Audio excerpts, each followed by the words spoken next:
Hello everyone. Here we will get to know about the types of mushroom. Mushroom के types के बारे में पढ़ेंगे। मशरूम में जो इन्वेस्टमेंट है वो कम है और उसकी डिमांड बहुत है, इसीलिए जो मशरूम का स्टार्टअप करते हैं लोग, उनके लिए मशरूम की फार्मिंग बहुत ही ज़्यादा प्रॉफिटेबल हो जाती है। तो आपको मशरूम की फार्मिंग करनी आनी चाहिए।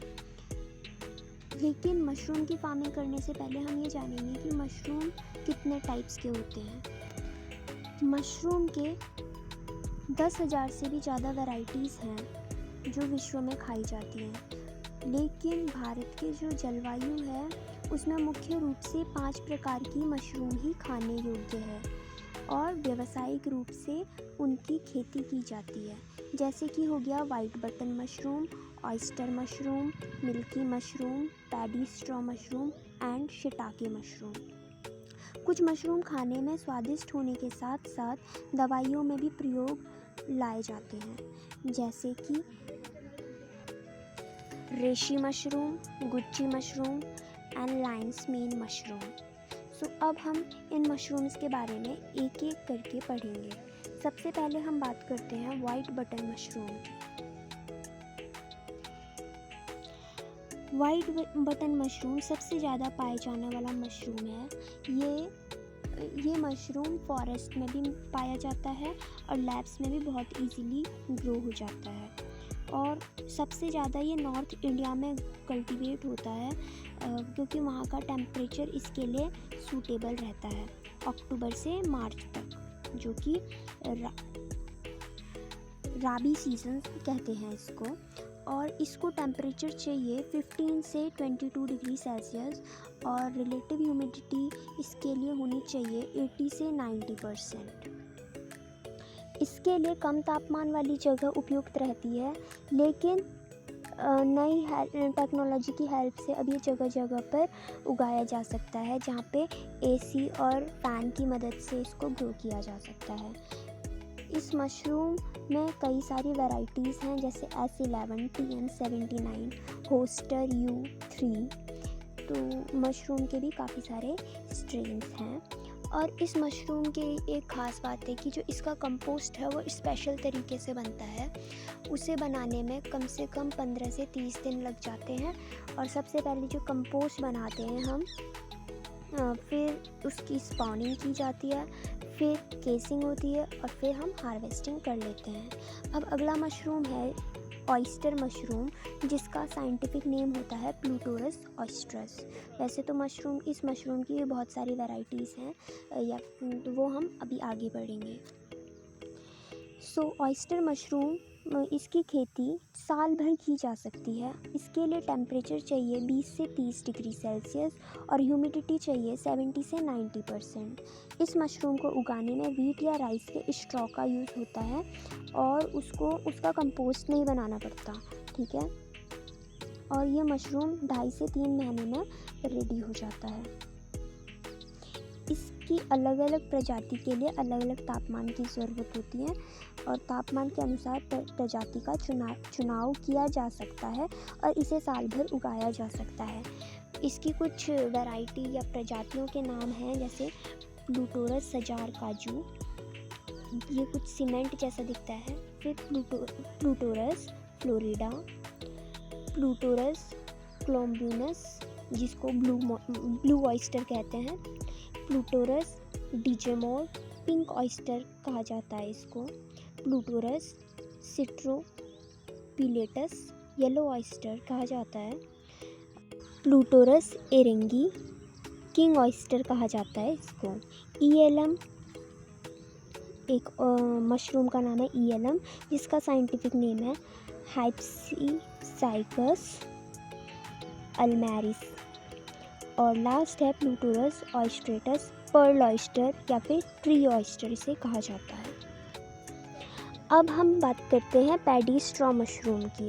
ये मोस्टली साउथ इंडिया में उगाया जाता है और इसे औरों के कंपैरिजन में ज़्यादा हाई टेम्परेचर में चाहिए, इसे हाई टेम्परेचर में उगाया जाएगा।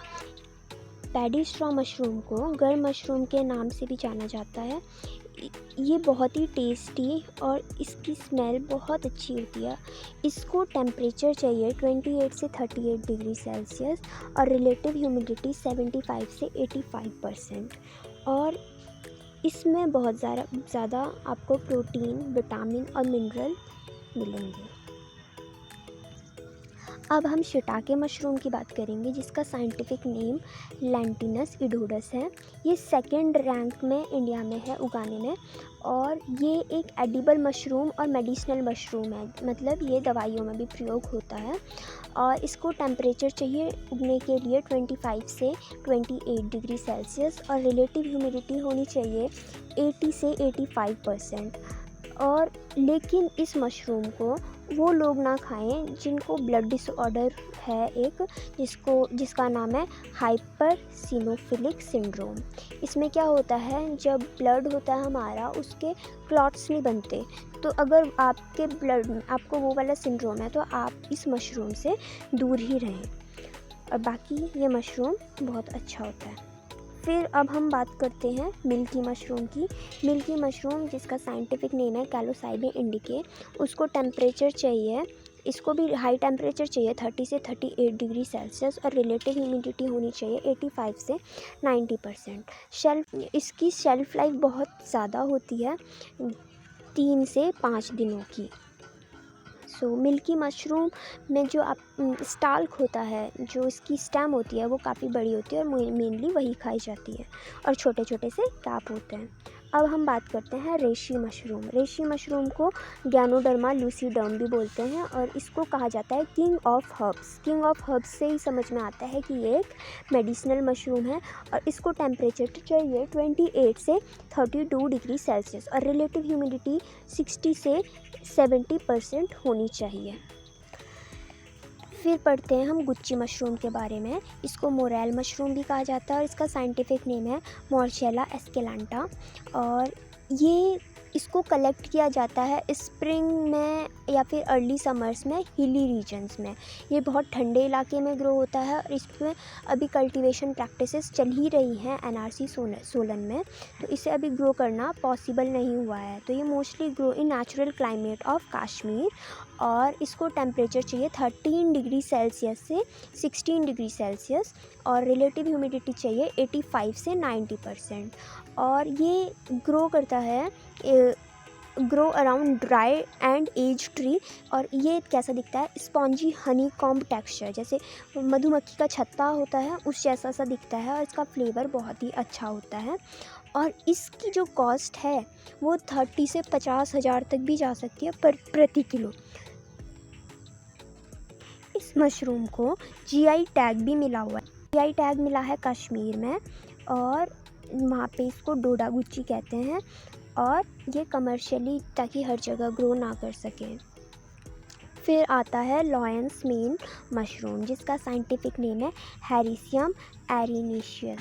इसको मंकीज़ हेड भी कहा जाता है।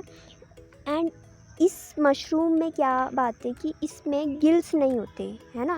बाकी मशरूम्स में गिल्स होते हैं, वहाँ पे स्पोर्स मिलते हैं जिनकी मदद से और मशरूम ग्रो किए जाते हैं, लेकिन इसमें गिल्स नहीं होते बट टीथ होते हैं।